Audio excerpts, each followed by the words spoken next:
Chinese students attending U.S. universities back in the spotlight, President Trump said U.S. colleges would struggle without Chinese students and hinted at letting in 600,000 of them. He made the comments on Tuesday during a cabinet meeting in Washington. Watch. I think it's very insulting to see students can't come here because they'll go out, they'll start building schools, and they'll be able to survive it.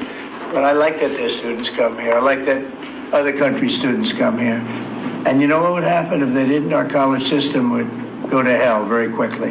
You'd have, and it wouldn't be the top colleges. It would be colleges that struggle on the bottom. And you take out 300,000 or 600,000 students out of the system. I like having, and I told this to President Xi, that we're honored to have their students here. The president hasn't specified which subjects the hundreds of thousands of Chinese students are allowed to enroll in.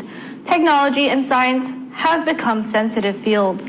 That comes as more Chinese researchers, including students, have faced charges for transferring U.S. technology to China.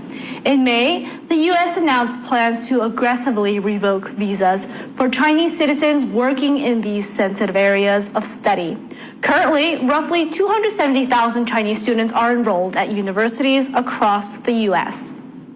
Some supporters of President Trump are pushing back on his visa offer to 600,000 Chinese students. Republican lawmaker Marjorie Taylor Greene said the U.S. should not admit Chinese students who are loyal to the Chinese Communist Party.